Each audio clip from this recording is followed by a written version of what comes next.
Hey folks, it's Raina Mermaid here with a very long overdue update and Q&A. For those who might have missed my announcements in text and on Facebook and my little pictures I've been posting to YouTube, I am actually pregnant, which has been kind of a miracle all on its own, and I'm going to talk about that. But before we get started, I just want to ask that you please hit that like button, subscribe, leave us some comments. If you want to get notified about videos, you can click to be notified and you'll actually get an email every time I post a video, and we just really appreciate your interaction because it helps get the videos to the algorithm. It's pretty cool. So yes, at the time of recording this video, I'm 18 weeks and some odd days pregnant. I found out I was pregnant a few weeks before Christmas. I woke up one day and Sean was making Christmas cookies, and it was the most offensive smell on the planet to me. And they were just ginger cookies, and I could not handle it. I got up and I was, oh, what's that smell? What's that smell? And he was, what is wrong with you? They're just cookies. So I thought, I don't know, babe. This is weird. We might be pregnant. So I took a test. And it was pretty early to be able to tell if I was pregnant, but I was already having these symptoms. And there was just this very faint line, so faint that we weren't even sure it was there. We thought we might be imagining it. We kept holding it up to the light and being, maybe if you squint. And I took a picture of it and turned the contrast way up. And then I sent it to a few trusted people like Mermaid Mimi, she's one of my people. And I put a little arrow where I thought the line was, and I was, can you see this line? So over the next number of days, I had these bulk tests because you can actually track the hormone level by taking a little test every day. And every day the line got darker and darker and darker until that 2-week mark, and it was perfectly dark, and I thought, wow, we're pregnant. I didn't get too excited at first because, as many of you know, I had miscarriages last year during COVID, which was really rough, and I learned that just because you have a positive on a stick does not always mean that there's a baby growing, because the hormones can create a positive just from the egg being fertilized, and it doesn't mean it's implanted, and it doesn't mean the pregnancy is progressing. So I was just trying to be chill about it. But this was really different than the previous pregnancies I had. I had so many side effects right away, and I started to feel sick right away, really sick. So I did the blood work, and the blood work confirmed, yes, you're pregnant, and because you had losses before, we're gonna send you for a very early ultrasound at about 8 weeks.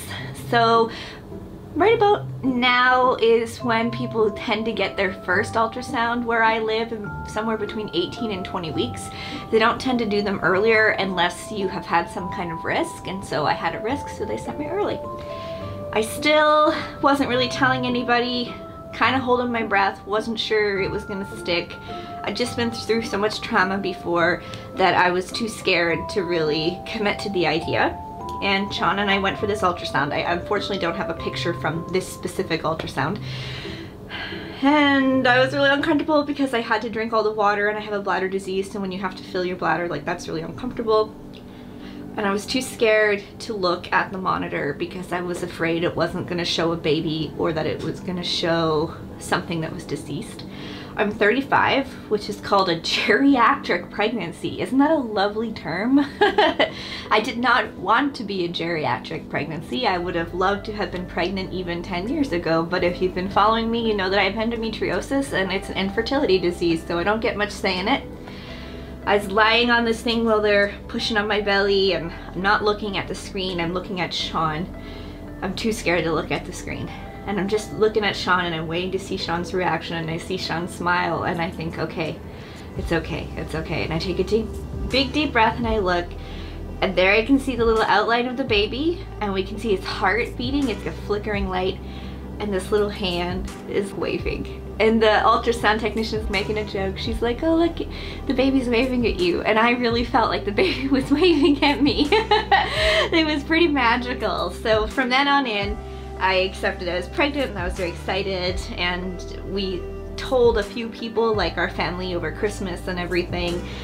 and I was so sick. I was so sick. In fact, I have been sick up until a week ago, and the only reason I stopped being sick a week ago is because I'm taking 3 different medications to keep the morning sickness at bay. So morning sickness is a terrible name because it's not just in the morning. It can happen any time of the day, and it can happen all day. So for me, I got a really extreme version of it where I was sick all day for pretty much 18 weeks. And I had this terrible taste in my mouth, metal but really strong, and it was always there, and it made food taste terrible. And I got acid reflux. Didn't even matter if I ate anything, so it's like heartburn, and I've never really had heartburn before. And I got migraines, really bad migraines, so I was really miserable. And on top of all of that, you are exhausted and you have a lot of pain because there's this chemical in your body that it produces when you're pregnant called relaxatin, and it makes your muscles and your ligaments relax, and it helps your body expand to make room for the baby. And as everything is relaxing, you would think it would feel relaxing, but it doesn't. It's quite painful because joints and things are moving, and they're moving in a way that they don't normally move. So I had a lot of pain, I was tired, I was sick, I had headaches, couldn't eat. I felt sick when I did eat, felt sick when I didn't eat. I had been doing keto, and it's not safe to do keto while you're pregnant. So I stopped doing keto and I started adding carbs back in, and that made me feel sick too, and it made my weight kind of jump, but the doctor said it was totally fine. It was just because I'd had a no carb diet and went back to carbs. So it was just a lot of change at once, and I was really depressed, and I'm still kind of struggling a bit with the depression. So that's kind of why I haven't been making a whole lot of narrative videos. It's just been really difficult to take care of myself and my mental health at the same time. So on the mental health note, I've been seeing a therapist, which is great. She's really helpful. I'm taking antidepressants, but I'm still pretty depressed, and it's weird because you would think that having struggled with fertility and having had losses, I would be over the moon to be pregnant, but it's almost like the opposite occurs. You're so scared of losing the baby after having losses, and then you're so sick that it's really hard to connect with the pregnancy. And I've just been kind of coasting through life and not feeling so well, so it just makes you feel down. On top of that, we've got COVID, so I'm feeling very isolated, and I'm feeling extra isolated because I can't go driving places without getting sick. Even just going to the grocery store was really hard for me. And then the hormones that are in your body when you're pregnant are just so much more than your body has ever experienced before. So that causes mood swings and stuff too. So that's kind of part of why I haven't been doing videos, because I didn't really feel like I could fake being happy and fake being my bubbly self in my videos and go on about reviews and everything when I felt so horrible. And now I'm feeling a lot better. Not perfect, but now that we've kind of got the stomach stuff under control, I am feeling better. This is my buddy Burton. He was one of the first things we bought for the baby. He's a giant sheep, and I saw him in the grocery store, and I just had this maternal reaction to him, and we need this for the nursery. Pregnancy brain is a real thing. When you're pregnant, people joke about it, but it's even worse than my ADD. I have ADD, which makes me very forgetful, a lot of brain fog, and pregnancy makes that worse. You also hear that I'm kind of gasping as I'm speaking, and that's because the growing baby is shortening my lung capacity. And then you have progesterone in your body is actually telling your lungs to breathe more rapidly in order to get enough oxygen. So I have less lung capacity. There's all this pressure because all my organs that were down here have been kind of squished upward, and my lungs are half of what they would normally be, and then this chemical is telling them, like, you need to breathe more. When you're pregnant, your body makes 50% more blood, which is crazy. And that's part of where the headaches and stuff can come from, because of the blood pressure. And yeah, that is kind of nuts. So you need a lot of water and a lot of food and stuff to get that going, and it just changes your body. So I put the question out there, what do people want to know about my pregnancy and what it means for being a mermaid? And I do have some questions here on my phone that I'm gonna answer. And I really want to share this with you because I feel like performers, especially actors, models, mermaids, we're not really encouraged to share our pregnancy. It's almost like something we have to get through and get it over with in silence, because we might not book gigs or whatever. People might look at us differently, and our bodies change shape and all this stuff, and we're not these petite little wafy mermaids anymore. And I just kind of want to, you know me, I don't like that kind of stuff. I just want to bust right through that barrier, okay? I'm over that. I like to be transparent, you know me. One of the first questions I got is, everybody wants to know if I get more winded when I'm in the water being pregnant. So as you can hear me speaking, just speaking, I'm getting winded. So can you imagine me trying to go up and down stairs and then swimming? Some moms have an easier time exercising than others. I basically had to give up exercise when I first got pregnant because I was just so sick. And I'm only now at 18 weeks able to start. I've been adding back in walks, my regular swimming, and I'm trying to get in a little bit of arm weights because I lost all the muscle in my arms, and my arms are just, they feel so weak and heavy. So they're pretty flabby right now because I lost all that muscle, but I'm getting back into the reps and everything. I couldn't do that before. I was just too sick. Like, when I say sick, it felt like when I had a concussion. Like, everything just made me sick. Looking at the computer screen made me sick. Looking at my phone or my DS made me sick. Looking at the Switch made me sick. Being in the car made me sick. I just laid in bed listening to audiobooks. I went through like 10 audiobooks. So yeah, I've just kind of been a bump on a log. So everything makes me winded. Not everyone will have as hard a time with it as I'm having. So when I'm swimming, this definitely impacts my breath hold. I basically have none. It's like resetting to the very start before I ever did any kind of mermaid training. And when I was first pregnant and nobody really knew, I felt that it was impacting it, but I could still hold my breath safely. And then just every week it got less and less and less, and now it's just as if I'm just a person who's never done it before. I kind of hold my breath for a second, go under for a second, come back up. I don't push it. I will use a snorkel if I have to. I do a lot of swimming at the surface and just breathing in, and sometimes Sean will force me to take breaks because I'll be hyperventilating, which is not a safe thing to do when you're swimming. You don't want to have an underwater blackout. So he'll say, you need a rest. And I'll go, oh really? And I'll get kind of offended that he's telling me what to do, but then he's right. That I actually went to swim once, and I spent most of the swim, 90% of the swim, just sitting in the water on the stairs because I didn't feel well enough to swim. Definitely impacts my breathing. I do breathing exercises still because it's good for meditation and for calming the body down. I'll do a visual breathing where you breathe in and you imagine your breath is making a square. So I'll kind of breathe in each of the lines. And then breathe out each of the lines. You can also do it as a circle. There are different apps on your phone that you can do, and there's a lot of benefit to doing that. It helps you stay calm when you're swimming, but it's just a good meditative practice for life, and it's a good breath hold practice for life.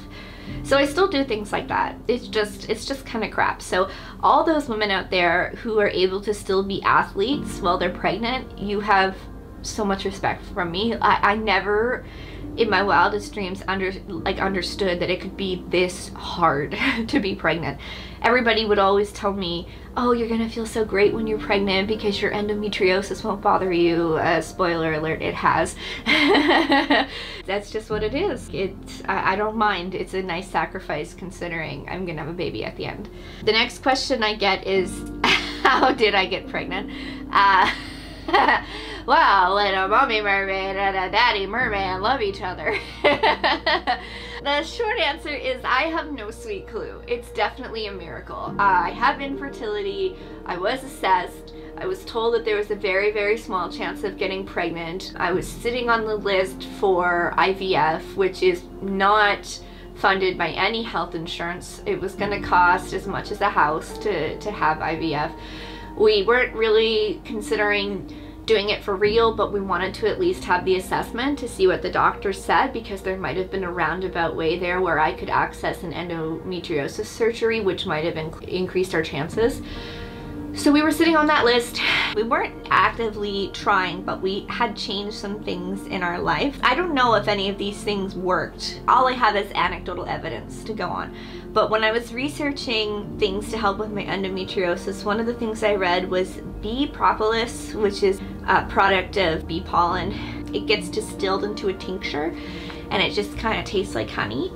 It's been recently had a lot of positive studies in that it can help with endometriosis. There's no cure for endometriosis, but anything that can help with that inflammation or the hormone regulation and stuff like that. So I was taking bee propolis, and if you Google it, you'll actually see that there are tons and tons of studies on this, which is very promising. So it's not just some kind of out there health alternative. And I would never say to somebody, take bee propolis and you'll get pregnant and you'll manage your endo. It was just one little factor of 50 other things that I was trying to see if it would help. So I took that. I did a keto diet because it's been scientifically shown to help regulate your hormones. But as I've said in every video when I talk about keto, I did it under the supervision of my doctor. And I'm not trying to push fad diets out there to people. I did lose weight on keto. I gained it all back with pregnancy, which was what I expected to happen. So my goal was not weight loss. My goal was to try to regulate my hormones and make my periods easier on my body. And it did. It was a really good experience and I really liked it, and I'll probably go back to it to try to manage my disease after I've had the baby. But it is something that comes with risks, so please just don't go out and try it. Talk to a health professional. I use medical cannabis. So CBD oil really helped me manage my pain, and there's been some promising studies that cannabis can help with endometriosis. Again, it's an incurable disease, but I kind of saw it as every little thing that we could do. There's also a lubricant that you can use when you're trying to conceive, and it's called Pre-Seed. The way it makes it work is that it makes the environment more friendly to sperm, so that when it's trying to fertilize an egg, the lubricant can actually help it instead of block it or cause problems. So that might be too TMI for you, but there you go. That and dumb luck. I also had an HSG test beforehand, which I think I spoke about in a video, and I've got some pictures of the x-ray, but they inject a dye into your uterus and it's extremely painful, but it's only painful for about 10 seconds. So if you have the opportunity to get one, I really suggest that people with a uterus get one because it's a really great diagnostic tool, but it actually has also been shown to increase fertility because it removes blockages. And the more painful it is, the more likely it is that it removed a blockage. So mine was really painful.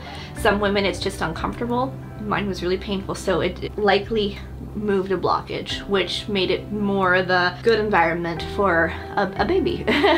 So I think that that helped. Another question I keep getting is about buoyancy. This is kind of tricky for me to answer because every week I go to swim, I feel like my buoyancy is slightly different. Your center of gravity changes. I'm really front heavy. Even when I'm walking, I feel like I'm compensating for this. I've got this belt here that helps me when I'm doing physical activity, and it goes around my hips and kind of braces my pelvis and makes it easier so that I can kind of stand up straight, keeps my pelvis together so I'm not doing that waddle kind of thing, and it relieves some of the pressure so that I'm not in so much pain. Another thing with pregnancy is you burp a lot, so I keep burping in this video. Basically there's no space in your body for anything else, so when you get a little burp in here, it's gonna come right back out. When I'm trying to swim, definitely if I'm standing in my tail underwater and I'm just being vertical underwater, I'm still floating, but before the water level would be about here, and if I had a full breath of air, my head would kind of be bobbing like this. Now I'm kind of like this. I'm still floating, but it's a bit harder. I'm way more fatigued. I'm way more out of breath. So that kind of adds to your drag. You feel heavy. I'm not sure that I actually am that much heavier, but I feel heavy. I've gained about 15 pounds. You can really see it more in my arms because I haven't been able to work out. A little bit in my thighs and a lot in my face, I find. Some of it's water retention, but on average 25 to 30 pounds is average for a healthy person. If somebody is obese, they want them to have less, and if somebody has twins, they're gonna have more. And just depending on the person's body size, my sister, when she was pregnant, she weighed 120 pounds and she's 100 pounds normally, so that, to me, that would be a dream goal weight. So I'm up there. I'm 160 right now, which is the most I've ever weighed in my life, but a lot of that is water. It's the amniotic fluid for the baby, and your body does store fat, which makes you float more, but it's redistributed differently, so each of your boobs will weigh a couple of pounds, and mine definitely do. They've gone up 2 cup sizes. I went from a B to a D, which means none of my bras fit anymore, and I'll talk about that in a minute. None of my pants fit anymore. I have to go and get some maternity clothing. It's really difficult. It seems like everything is made for the 3rd trimester when you're huge, and in the 2nd trimester when you're in between. The weird center of gravity, this extra weight, the baby itself weighs like a pound. It's everything else. I do sink a bit more, but not as much as I would with weights or if I let all my air out. I'm still fighting to get underwater when I want to get pictures. I still have to let air out. The problem is my body is making 50% more blood that needs to be oxygenated, so I can't afford to let a lot of air out. I'm finding it really difficult to pose underwater safely. I'm doing a lot of stuff in shallow because that way I just have to stick my head up. I can be down kind of on my belly doing that pose and then kind of do the yoga push-up, get some air, breathe it out, come back down again, and that's kind of what I've been doing.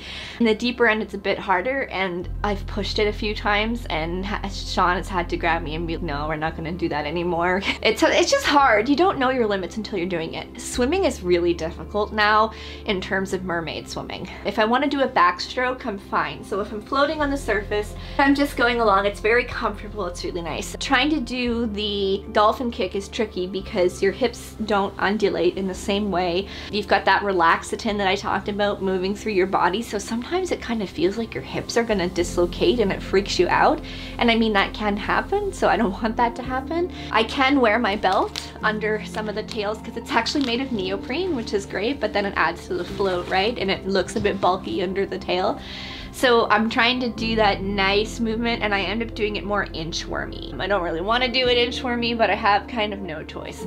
And not every pregnant woman is going to be the same. It really depends where the baby is sitting in their body, where things are during the stage of their pregnancy. Yeah, I do find it a bit tricky. On that note, another question I got is it safe to mermaid swim or swim at all while you're pregnant? Yes, it is safe, as long as you're being smart about it like any other physical activity. There's certain physical activity they don't want you to do, they being the doctors, because you have a higher risk of injury to yourself and to the baby. So cycling, because you could fall, that kind of thing. Rock climbing, like it's kind of obvious, right? But swimming is a really low energy but high impact sport. So you can get a lot from it, and it doesn't have to be you doing these crazy tricks and everything. It can just be a nice little doggy paddle, and or a nice back float or whatever, and it's really good for you, good for the baby. Exercise is good all around. You basically have to give up your breath holding just because it becomes too risky as things go.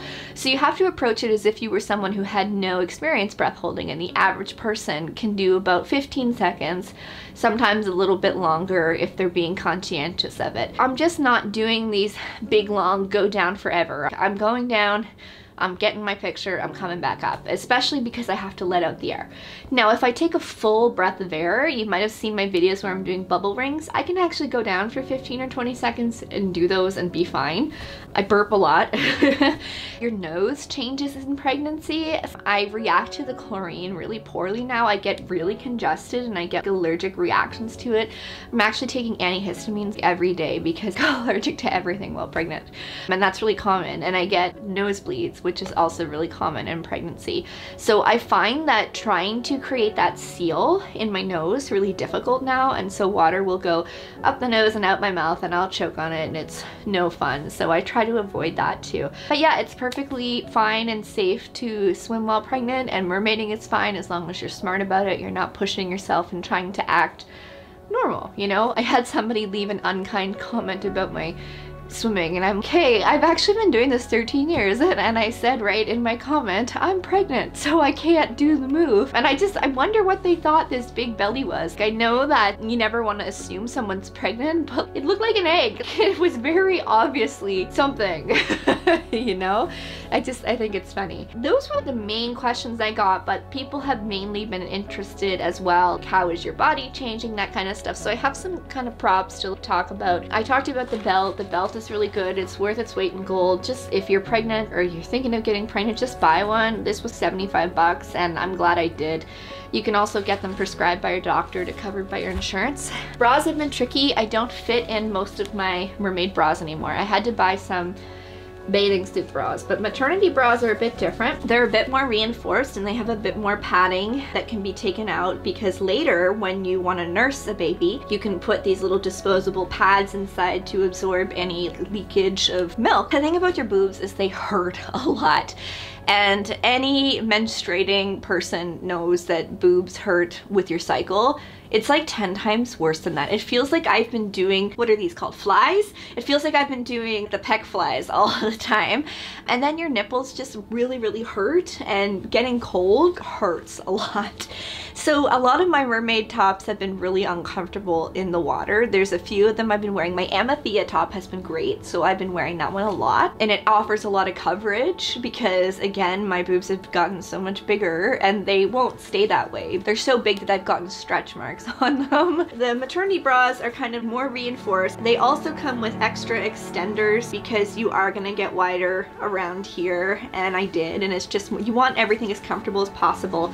And the thing with these bras is that they're designed so that if you wear them when you're breastfeeding, they actually flip down so that you can breastfeed easier. And this has a little hook in it and it just comes apart.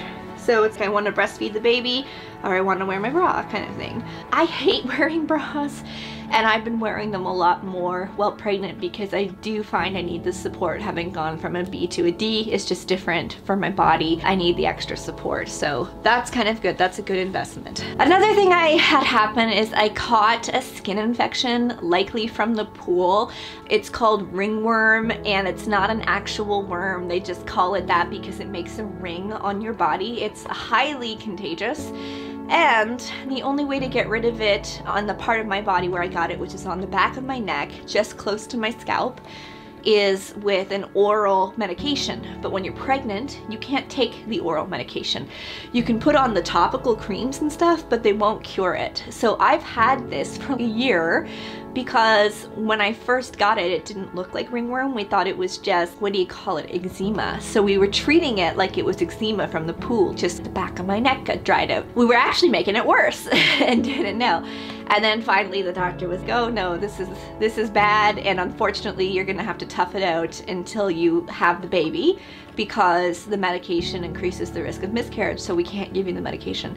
So here I am. I'm not gonna show it to you, but I shaved the back of my head, which helps, and I clean it all the time, and tea tree oil really helps because it's a fungal infection. And again, you can pick this up at the pool, from the decks, from the showers, from a towel. Like if you put your towel down or your clothes down and it's been infected and you pick it up and you use it, then now you're infected. So it's really easy to catch in these sporting environments. So I've got the back shaved, I use the creams, I use the tea tree oil, I have a special soap that I use because we don't want it to go into my scalp because it's really hard to get rid of, and I'll be scratching my head all the time, right? So it hasn't gone up there, it's just on the back of my neck. So what do I do when I want to go into a pool and swim? Because I don't want to give everybody this, you know, infection, and I also don't want it to get worse because when it gets wet, it gets worse.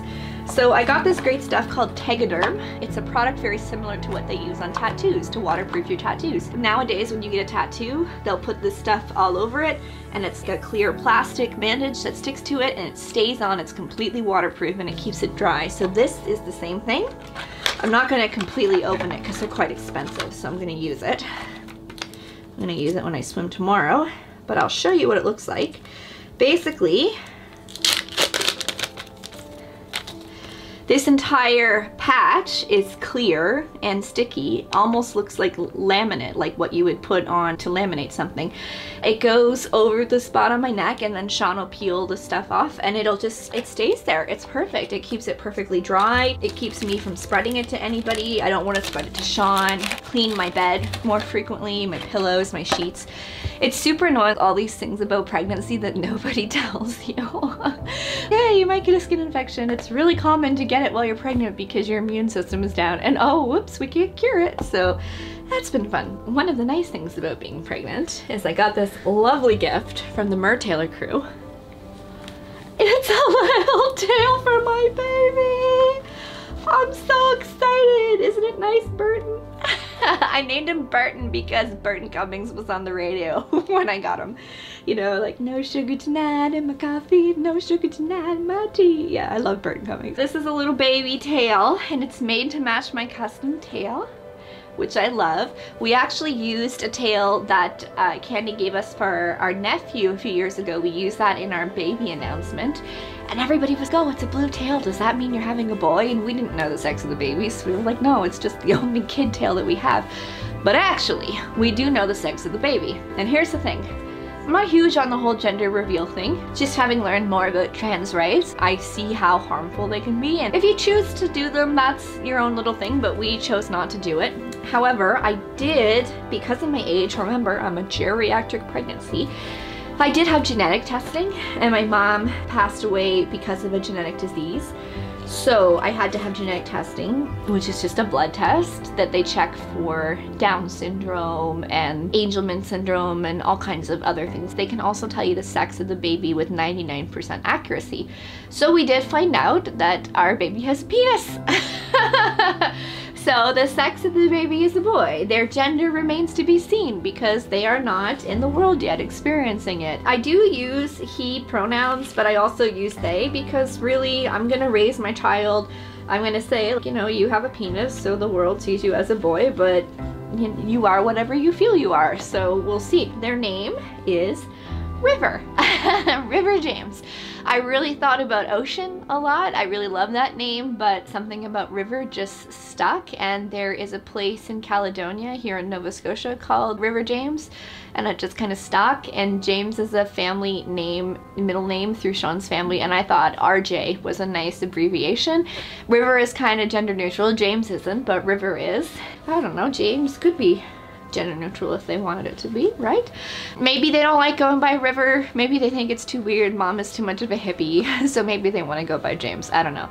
River James is the baby, and this is their little tail. I'm so excited.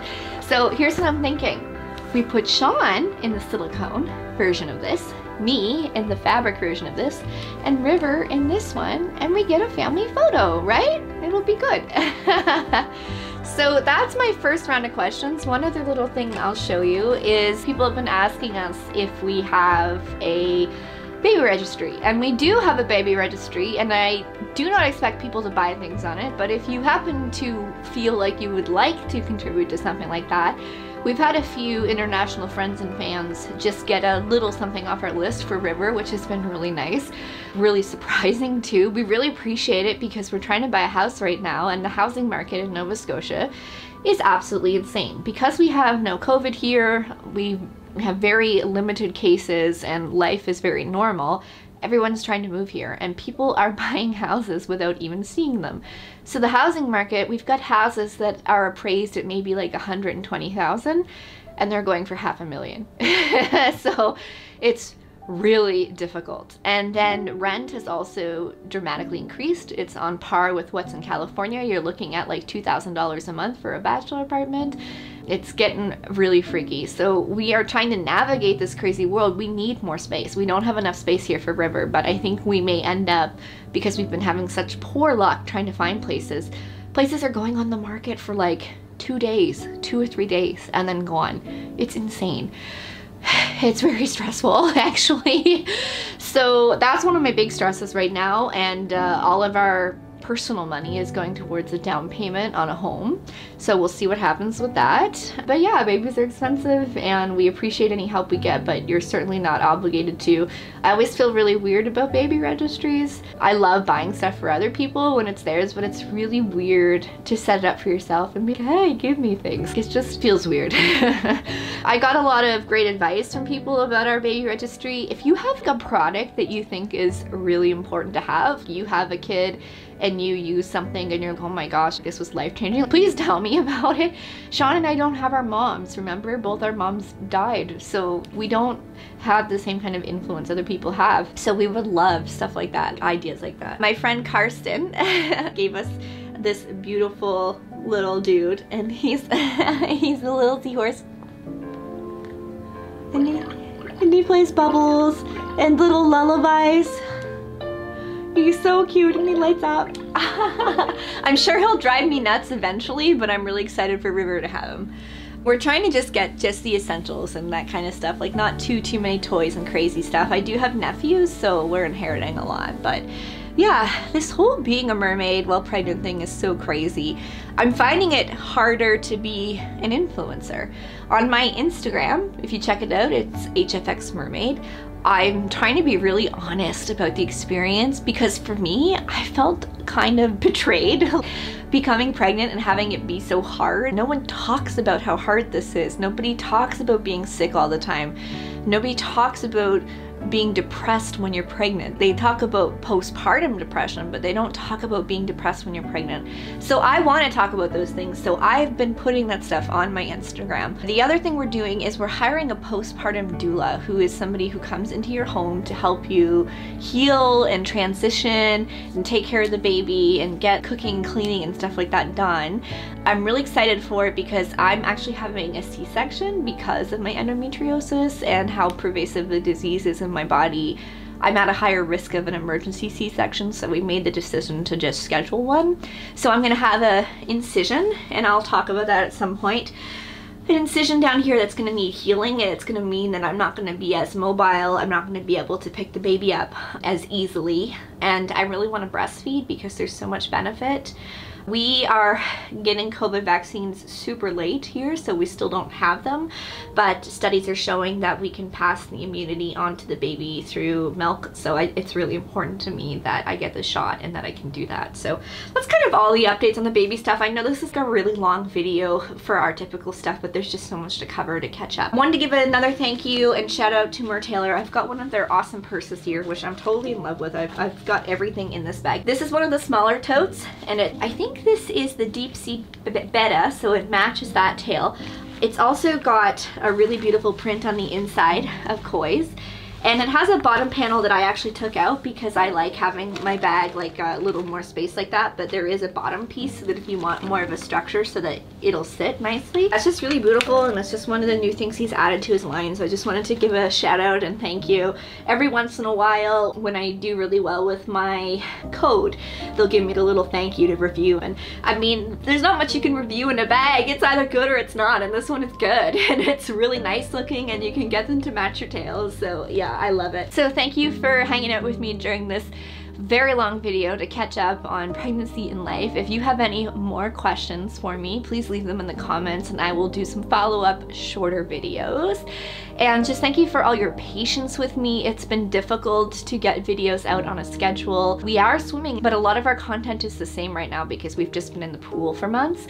But in the next 2 months or so, it's gonna warm up enough that we're gonna be able to get outside and go on adventures.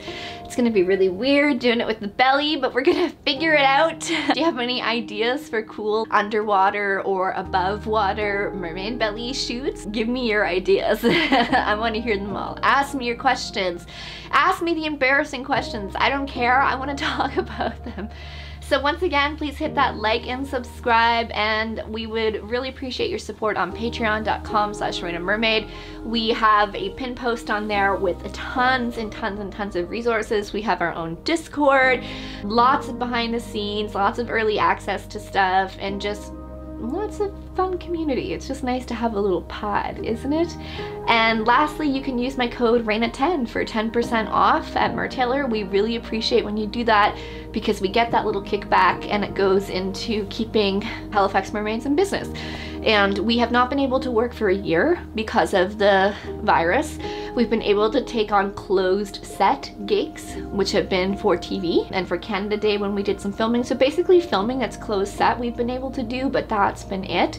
We're focusing on rebranding and training new team members. We're gonna relaunch our website eventually. Just kind of hoping to come back into the scene probably in 2022. I don't see things might be different in the States, but in Canada, it's taking us so long to get these vaccines. Oh, it's so long. Ooh. Have you got your vaccine yet? Let me know in the comments. So best wishes and thank you so much. Lots of love.